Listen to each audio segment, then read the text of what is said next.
안녕하세요. 당신의 밤이 온통 영화가 되는 곳, 보통 사람들의 영화수다 나이트 시네마입니다.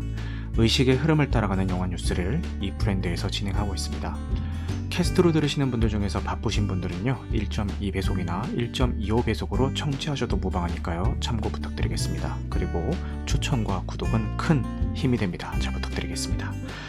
지난 방송 이후로 지금까지 뭘 봤는지에 대해서 잠깐 설명을 해드리겠습니다. 먼저 사랑할 땐 누구나 최악이 된다라는 작품을 감상을 했고요.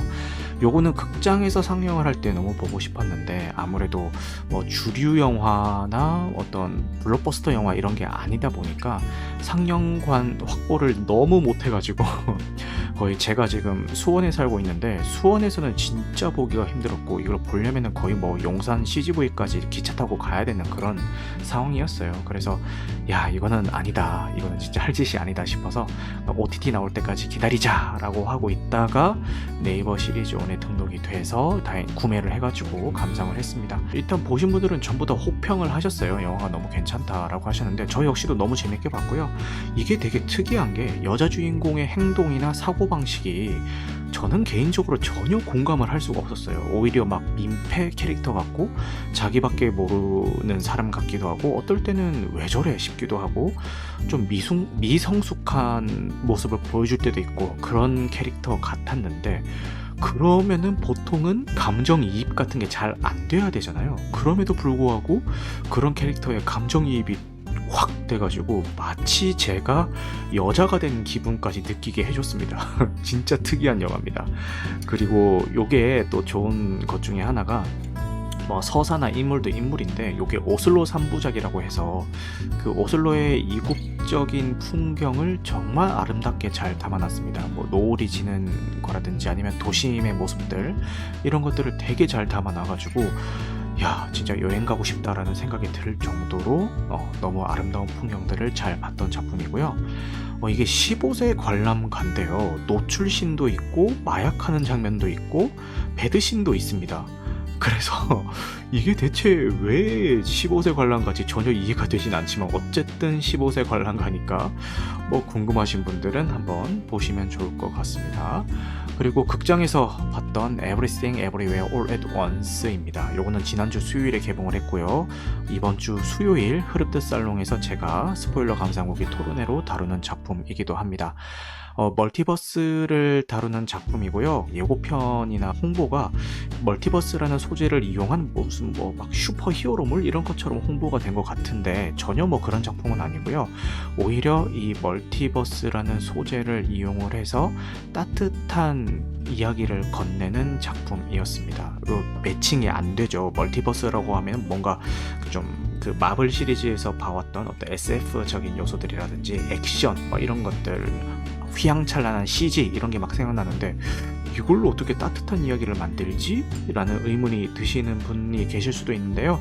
일단 보시면 아마 왜 그런 이야기를 하는지 이해가 되실 것 같습니다. 이 작품이 평론가들의 극찬을 받고 있습니다. 이동진 평론가는 올해 두 번째 5점 만점을 준 작품이고요. 첫 번째 5점 만점이 헤어질 결심인데 그 이후로 두 번째 5점 만점이 나왔고 로튼토마토 지수도 굉장히 높고요.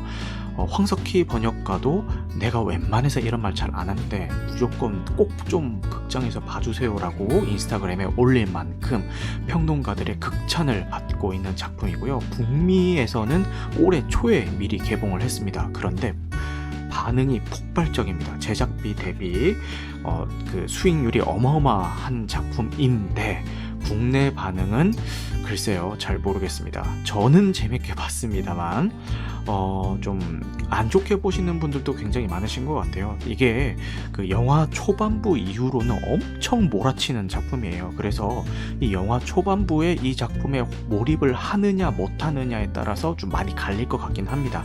만약에 몰입을 한다면은 저와 같이 너무너무 따뜻하고 재밌는 작품으로 보실 수가 있고요. 몰입을 못한다면은 그냥 어떻게 보면은 이 좀 정신없고 불쾌하고 또 여기 나오는 유머들이 다 화장실 유머들이에요. 그래서 좀 어이없고 좀 어떻게 보면 좀 유치하게 느껴질 법도 한 그런 작품인 것 같습니다. 그래서 근데 이거를 어떻게 느끼는지는 사실 뭐 보시기 전까지는 알 수가 없는 부분이기 때문에 저는 일단 보시라고 추천을 드리고 싶습니다. 그리고 보실 거면은 꼭 극장에서 보시는 것을 추천을 드리겠고요.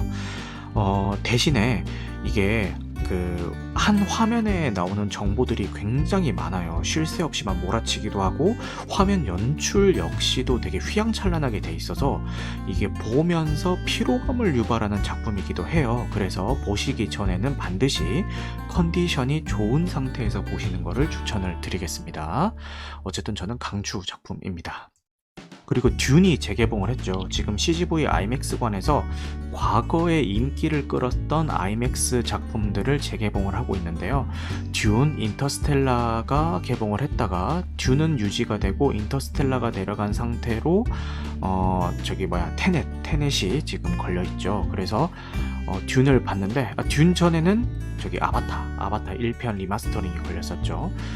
듄을 봤는데 다시 봐도 너무너무 좋았습니다. 그런데 제가 요게 듄 처음에 개봉할 당시에는 아이맥스관에서 보지는 못했어요. 그냥 일반 상영관에서 봤는데 아이맥스관에서 보니까 진짜 그 압도적인 그 비주얼이 무엇인지 체감을 하게 되더라고요. 그래서 너무너무 재밌었고 이 작품을 되게 안 좋게 평가하시는 분들은 이야기를 하다 말고 끊어버린다. 그래서 화장실 갔다가 뒤처리를 제대로 안 한 기분이다. 이거 무슨 뭐 몇 시간짜리 프롤로그만 만들어놨냐 이런 식으로 욕하시는 분들도 계시는데 저는 오히려 너무너무 만족을 하면서 봤고 이 듄이라는 세계관에 압도되는 그런 느낌마저 받았습니다. 그래서 지금 후속작도 열심히 작업 중이고 드라마 시리즈도 지금 제작 중인 걸로 알고 있어요. 다음 작품을 빨리 기대를 해보겠습니다. 그 다음은 인생은 아름다워라는 한국 작품인데요. 그 한국에서 최초로 시도하는 주크박스 뮤지컬 작품이에요. 그래서 그 옛날에 옛날도 아니지 저희 인도 영화 보면은 막 얘기하다 말고 갑자기 막 군무 추면서 노래 부르고 막 하잖아요. 약간 그런 느낌입니다. 근데 그 예전에 7080 세대에서 들었을 법한 주로 뭐 이문세 가수님의 노래들이 자주 쓰인 것 같기도 한데 그런 노래들이 주크박스처럼 흘러나오면서 이렇게 뭐 이야기하다가 갑자기 노래 부르고 춤추고 막 그러는 작품이에요. 너무 재미없다라는 악평을 뭐 기존에 좀 많이 들어왔기 때문에 이거를 과연 극장에서 봐야 되나 많이 망설였지만 그럼에도 불구하고 이런 좀 좋은 시도들은 응원을 해주자 설사 재미가 없더라도 하면 그런 마음에서 그 상영관을 찾았는데 극장 통틀어서 관객이 저밖에 없었고요. 그래서 좀 좋았던 점은 제가 보통 영화를 볼 때는 휴대폰을 꺼요. 휴대폰을 끄는데 이 상영관에 저밖에 없었기 때문에 휴대폰을 킨 상태로 영화 메모를 하면서 봤어요. 지금 그때 그 장면에서 느끼는 점들을 실시간으로 이렇게 메모를 하면서 봐서 그거 하나는 뭐 좋았다. 그리고 뭐랄까 그 캐릭터들이 너무 극단적으로 그려져가지고 오히려 더 몰입하기 힘들었던 그런 작품입니다. 근데 오히려 타겟층이 그 자녀들이 한 청소년 정도, 중고등학생 정도 되는 그런 어머님들을 타겟으로 한 작품인 것 같기도 해요. 그래서 그런 분들이 보시면 좀 눈물 흘리면서 보실 수도 있지 않을까라는 생각도 한번 해봤습니다. 그 다음은 오펀 천사의 비밀을 왓챠에서 봤고요. 지금 후속작인 오펀 천사의 탄생이 극장에 개봉을 했죠. 그래서 오펀 천사의 비밀을 이제 그 후속작이 나온다길래 부랴부랴 챙겨봤는데 너무 재밌게 봤습니다. 너무 재밌게 봤고 굉장히 그 만족하면서 볼 수 있는 스릴러 중에 하나인 것 같고요.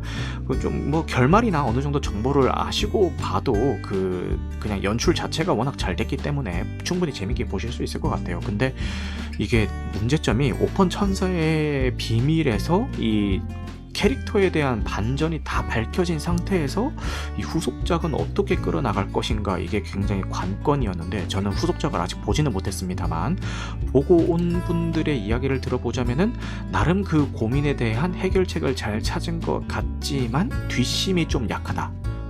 요런 평가가 있는 것 같아요. 그래서 저는 굳이 이 오펀 천사의 탄생이라는 후속작을 극장에서 볼 것 같진 않고요. 나중에 OTT로 공개가 되면은 OTT로 볼까 생각 중입니다. 그 다음에 디즈니 플러스에서 서비스되고 있는 변호사 슈얼크를 이제 감상을 했고요. 이번에 완결이 났죠. 봤는데 저는 개인적으로 MCU 드라마 시리즈 중에서는 제일 만족도 높게 봤고요. 만족도 높은 게 뭔가 완성도가 있고 뭐 막 액션이 휘황찬란하고 뭐 그런 의미가 아니라 정말 가벼운 마음으로 낄낄거리면서 볼 수 있어서 좋았고, 그리고 이 슈얼크라는 그 히어로를 연기한 그 여배우가, 여자 주인공이 너무 사랑스럽게 연기를 잘해가지고 그 매력에 빠져서 봤다는 느낌이 좀 있어요. 그리고 마지막 회에서 호불호가 많이 갈리고 있는데요. 마지막 회가 기존 어떤 영상물에 대한 어떤 그 형식을 파괴하는 그런 연출을 보여주는데, 이 연출이 들어감에 있어서 정말 새로웠다, 놀라웠다 이런 반응이 있는 반면, 이 연출을 집어넣기 위해서 서사적인 것들을 모두 뭉개버려가지고 이게 무슨 짓이냐 뭐 이런 반응도 있는 것 같아요. 근데 저는 좀 전자에 가까운 반응이었고, 물론 그 말도 맞습니다. 이 연출을 넣기 위해서 서사가 많이 뭉개지긴 했지만 그럼에도 불구하고 이런 시도를 했다는 것 자체를 좀 높이 평가하고 싶다는 생각이 듭니다. 그래서 후속작을 한번 기대를 해보겠습니다. 후속작이 어떻게 나올지 모르겠지만, 자세한 건 스포일러라 가지고 뭐 언급드리진 않겠지만, 만약에 아직 디즈니 플러스를 구독 중이신 분이 계시다면은 변호사 슈얼크 꼭 한번 챙겨보시기를 바라겠습니다. 요 로튼 토마토 지수도 한번 보고 갈까요? 전문가는 87%, 그리고 관객은 35%가 나는데 요 35%가 굉장히 낮은 수치거든요. 요게 아마 그 팬들이, 그 마블 팬들이 그 테러를 한 걸 거예요. 아까도 말씀드렸었던 그 마지막 회에 대한 것도 있고, 그리고 요 변호사 슈얼크가 꼭 마지막 회뿐만 아니라 그 전 회차에 거쳐서 뭐 이런저런 논란들이 좀 있었어요. 그런 것들 때문에 이런 테러를 당하지 않았나 싶은데, 저는 뭐 그런 논란들이 있었음에도 불구하고 그런 게 뭐 크게 뭐 신경 쓰이진 않았다, 뭐 그렇게 말씀을 드릴 수 있을 것 같습니다. 자, 그러면은 제가 본 작품들, 제가 2주 만에 열다 보니까 본 작품들이 좀 많았죠. 그러면은 이제 이번 주 개봉작을 한번 살펴보고 가시겠습니다. 이번 주에는 어떤 영화들이 개봉을 할까요? 많은 영화들이 개봉을 하는데 뭐 이렇게 볼만한 작품들 몇 가지만 골라와 봤습니다. 먼저 나를 죽여줘 라는 작품입니다. 네, 그 마지막에 샵택으로 나오는 장애, 성, 존엄사, 가족 모두 다 묵직한 어떤 키워드들이죠. 여러 가지 의미를 담고 있는 것 같은데, 이 나를 죽여줘의 감독님이 최익환 감독님이신데, 이 감독님의 필모그래피를 보면은 사실 전작들을 쭉 봤을 때 개인적인 감상입니다. 크게 뭔가 기대가 되는 감독님은 아니세요. 이 필모들만 봤을 때는. 그럼에도 불구하고 이번 작품은 뭔가 칼을 갈았다라는 느낌이 좀 있는 것 같고요. 평이, 사전 시사회 평이 굉장히 좋습니다. 묵직한 주제를 이 감독님이 어떻게 풀어나갈지 모르겠지만 사전 시사회 평이 굉장히 좋은 만큼 한번 기대를 해보겠습니다. 그래서 이런 주제에 관심이 있는 분들은요, 한번 찾아가서 보시면 좋을 것 같아요. 그죠? 자, 그 다음은 그 남자 좋은 간호사라는 넷플릭스 영화입니다. 이제 바로 넷플릭스에서만 공개를 하는 작품도 있는 반면, 극장에 잠깐 걸었다가 그 한 1, 2주 뒤에 이렇게 넷플릭스에 공개하는 그런 타입도 있죠. 자, 제가 너무 좋아하는 배우들이 다 나옵니다. 제시카 차스테인, 에디 레드메인 나오죠.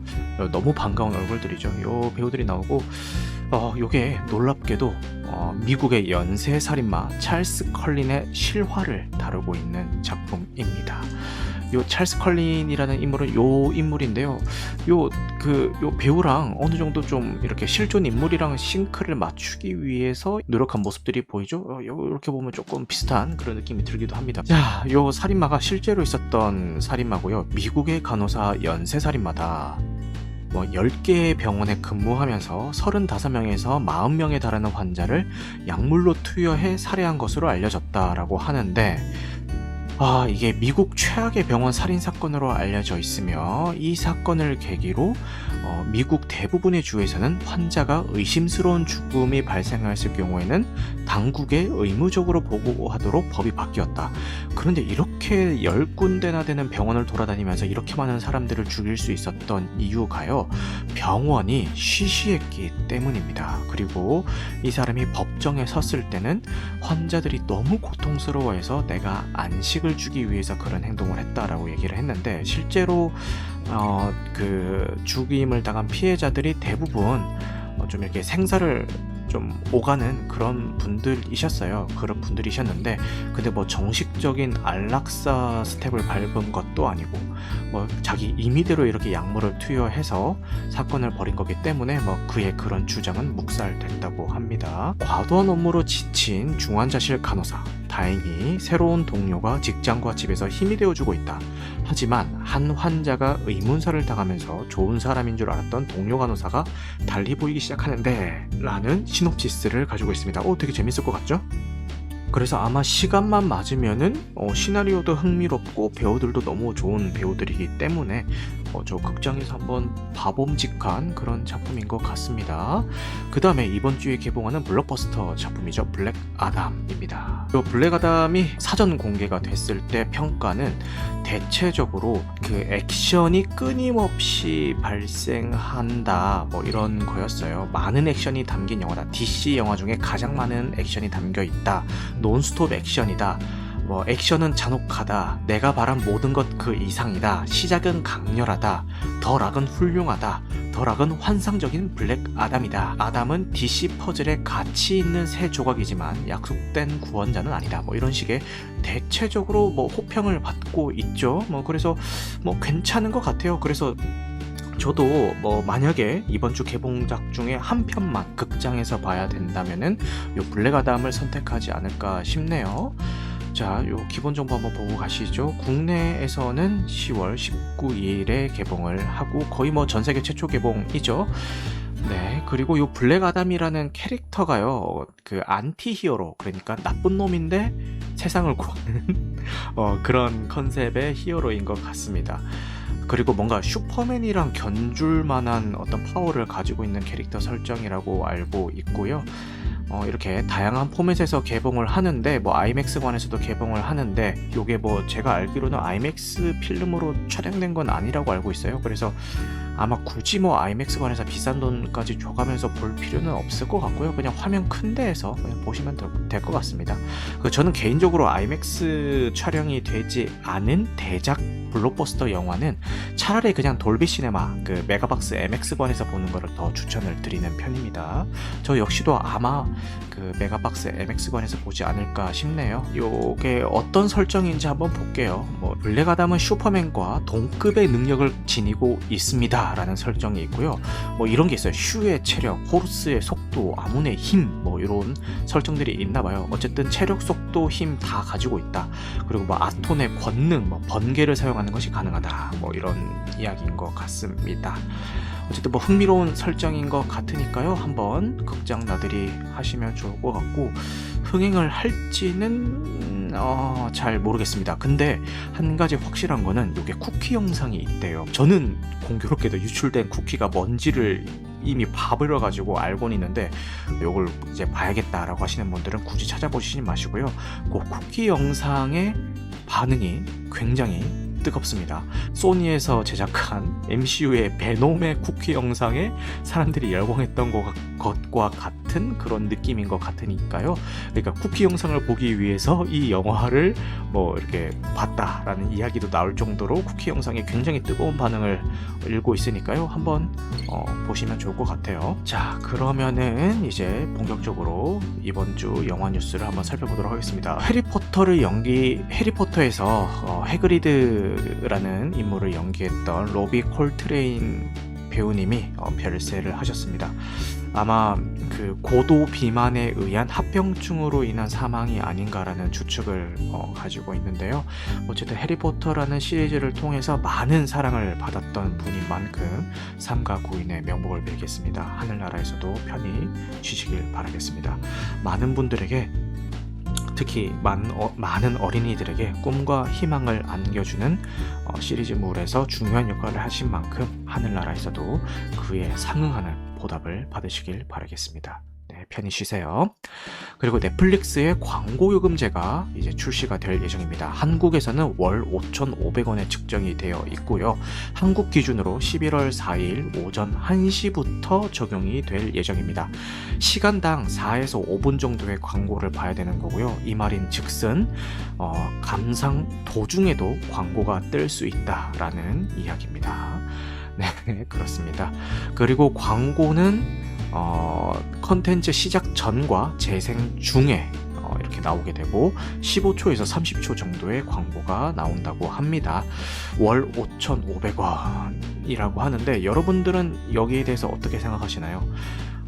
근데 이 광고 요금제를 도입한다고 했을 때 많은 분들이 좀 안 좋은 이야기를 하셨어요. 왜 이런 이상한 요금제를 만드냐 이런 얘기를 많이 하셨는데 제 개인적인 생각은 그렇습니다. 어쨌든 선택지 중에 하나일 뿐인데 나는 광고 보더라도 그냥 좀 싸게 쓰고 싶어 라는 생각이 있으면은 그냥 선택하면 되는 문제인데 왜 이걸 가지고 이렇게 부정적인 반응이 나오는지는 개인적으로는 잘 모르겠어요. 그러니까 예를 들어서 기존에 있던 요금제는 유지하면서 그 요금제에 강제로 광고를 끼워 넣었다?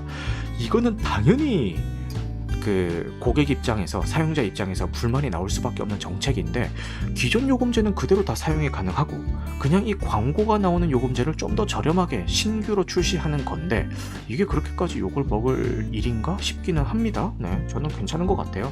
판단은 각자 하시면 될 것 같아요. 자, 그리고 마틴 스코세지가 갱스 오브 뉴욕이라는 영화의 감독을 맡았었는데 TV 시리즈도 감독을 맡는다는 뉴스입니다. 근데 저는 뭐 이렇게 전체 회차를 다 할 줄 알았더니 이제 1회, 2회 첫 두 개의 에피소드만 연출을 한다고 하네요. 영화는 2002년작이고요. 거의 뭐 20년 만에 드라마 제작 소식이 들려온 거죠. 이 영화에 나오는 인물들이 등장하지 않고 새로운 캐릭터들의 이야기를 다룰 예정이라고 하니까요. 이 거장 감독이 드라마 시리즈를 맡았을 때는 과연 어떻게 연출을 할지 한번 주목해 보도록 하겠습니다. 그리고 안젤리나 졸리랑 브래드 피트가 지금 서로 소송에 휘말려 있죠, 각자. 그런데 졸리가 피트에게 보낸 절절한 편지가 공개가 돼서 또 화제가 되고 있습니다.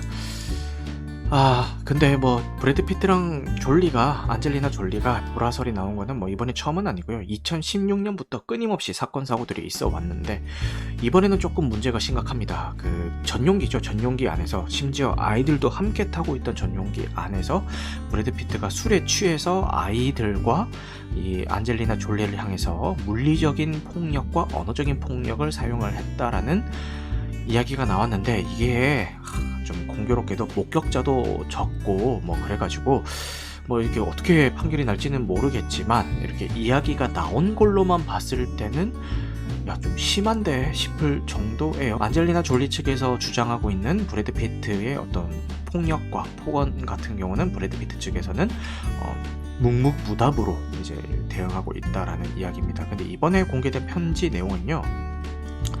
안젤리나 졸리가 브래드 피트한테 2021년 1월에 보낸 이메일입니다. 뭐 손편지는 아니고 이메일이고 이제 그 둘이서 와인 사업을 하는데 이 와인 사업을 하는 그 샤토 밀라발에서 쌍둥이인 녹수와 비비안이 태어나기도 하고 아이들이 보는 앞에서 우리가 결혼한 곳이기도 한데 그리고 우리가 함께 늙어갈 곳이라고 약속했던 곳이기도 한데 지금 여기는 우리의 종말이 시작된 곳이기도 하다. 뭐 술을 중심으로 사업을 시작을 했는데 지금 알코올 중독 때문에 지금 이 지경에 빚고 있어서 너무 슬프다 뭐 이런 식의 뭐 절절한 편지라고 합니다. 그렇죠? 그래서 이 두 부부의 이런 그 소동이 어떻게 끝날지는 모르겠지만 어쨌든 좀 아이들이 이미 마상을 입은 것 같긴 한데 좀 잘 해결이 되었으면 좋겠습니다. 애들은 먼저야, 그죠? 애들만 불쌍하지. 참 그렇습니다. 자, 그 다음은 영화 총알탄 사나이가 리부트가 됩니다. 그런데 주인공이 리암 니슨이에요. 놀랍죠? 이 총알탄 사나이는 그 옛날에 개그 영화로 많이 유명해졌던 작품이고 저는 뭐 너무 어렸을 때 이게 88년작인가 그래가지고 너무 어렸을 때 있었던 작품이라 정확히 기억은 나지 않습니다만 뭐 대충 영화의 분위기만 한번 보세요. 분위기만 어떤 분위기냐면 약간은 슬랩스틱 가미된 그런 분위기예요. 요런 분위기인데 이거를 리암 리슨이? 저는 상상이 안 됩니다. 리암 리슨 하면은 그 표정 변화 없는 거의 대부분이 무표정으로 이렇게 연기하는 듯한 그런 이미지가 저한테는 강한 분인데 이분이 이런 개그 연기를 한다고? 슬랩스틱의 거의 고전이죠. 근데 그 리암 리슨이 이런 연기를 한다는 거는 저로서는 상상이 안 돼가지고 과연 어떻게 만들어질지 한번 기대를 해보겠습니다. 그 다음은 기에르모 델 토로 감독이 얘기하는 피노키오에 대한 이야기입니다. 지금 그 디즈니 플러스에서 공개된 피노키오는 굉장히 욕을 많이 먹고 있죠. 그것 때문에 오히려 지금 기에르모 델 토로 감독이 제작하고 있는 요 피노키오가 굉장히 주목을 많이 받고 있어요. 어떻게 만들까? 그리고 참고로 스탑모션 기법으로 만들었습니다. 그러면은 그 공식 예고편 말고 이 스탑모션으로 어떻게 만들었는지 요 제작 과정을 한번 보시죠. 기에르모 델 토로 감독이 그 크리처, 그러니까 괴물 덕후로 굉장히 유명해요. 그래서 본인의 영화에 사용됐었던 어떤 괴물 모형이나 인형이라고 해야 되나요? 그런 것들을 직접 자기가 다 소장하고 있는 걸로도 되게 유명하거든요. 그래서 지금 요 보세요. 감독님 얘기하실 때 되게 행복에 차서 행복한 표정으로 얘기를 하고 있는 그 모습을 보실 수가 있습니다. 이게 스톱모션 기법이라서요. 이거를 물론 어느 정도의 CG도 좀 사용을 했겠지만 이 모형물들을 조금씩 사람이 직접 움직여가면서 한 프레임씩 사진을 찍어서 이렇게 연속 촬영하는 그런 기법으로 만들어진 작품입니다. 감독님 때문에도 기대가 되는데 스톱모션 작품이 굉장히 오랜만이기도 하고요. 그리고 이분이 만들어낸 그 대부분 기에르모 델 토로 감독이 만든 작품들은 대부분 좀 어두운 분위기를 가지고 있어요. 그래서 이 피노키오로 어떤 어두운 이야기를 또 만들어낼까라고 궁금해하던 찰나에 요 기에르모 델 토로 감독이 인터뷰를 했는데 요거를 잠깐만요. 제가 한번 그 옛날에 외화 더빙 느낌으로 한번 읽어볼게요. 이거 제가 연습 안 했는데 이거 어떻게 될지 모르겠습니다. 저는 항상 피노키오와 프랑켄슈타인 간의 연관성에 매우 흥미를 느껴왔습니다. 막 이런 식으로 그만할게요. 죄송합니다. 그냥 읽을게요. 이 추운 날씨에 땀이 흐르네요. 갑자기 죄송합니다. 괜한 무리수는 두지 않는 걸로. 둘 다 세상에 던져진 아이에 관한 이야기입니다. 그들은 창조된 후 무엇이 옳고 그른지 윤리, 도덕, 사랑, 삶 그리고 본질적인 것들은 스스로 알아내야만 합니다. 저는 그게 어린 시절이었던 것 같아요.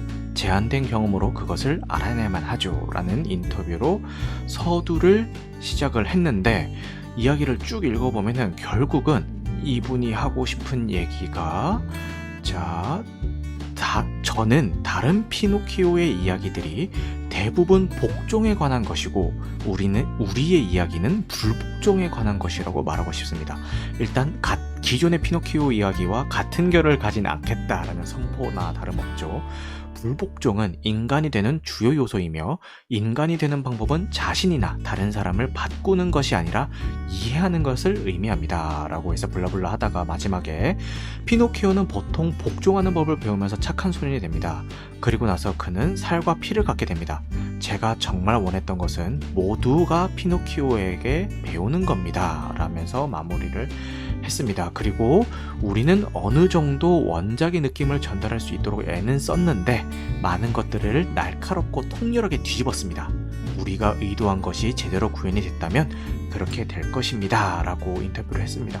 이 인터뷰 보니까 제가 더 기대가 되기 시작을 했습니다. 과연 어떻게 만들어놨을지 너무 기대가 되고요. 빨리 넷플릭스에서 공개를 해줬으면 좋겠네요.